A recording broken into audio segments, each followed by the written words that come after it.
আসসালামু আলাইকুম প্রিয় দর্শক মণ্ডলী, লতিরাজ কচুতে আজকে আপনাদের সামনে লতিরাজ কচুর বিষয়ে কিছু আলোচনা করব। এখানে প্রজেক্টে প্রায় 100% জমি লতিরাজ কচু চাষ করা আছে। দেখেন, সম্পূর্ণ হচ্ছে নাটোরের মোটা লতিরাজ কচু।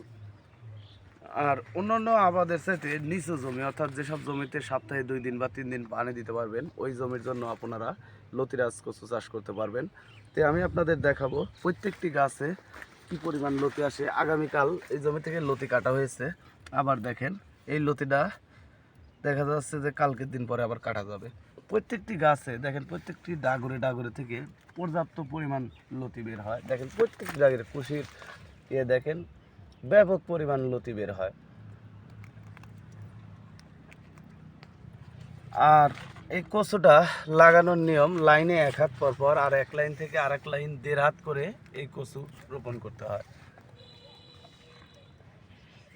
আর আপনারা লতি কচু যে চাষ করবেন, লতিরাজ কচুর চারার প্রত্যেকটি লতিতে যাতে লতি থাকে, কারণ এখানে প্রমাণ পাওয়া যাবে এটা হচ্ছে অরিজিনাল লতিরাজ কচু। দেখেন,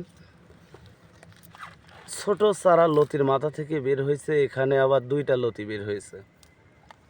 এখানে বোঝা যাবে এটা অরিজিনাল লতিরাজ কচু।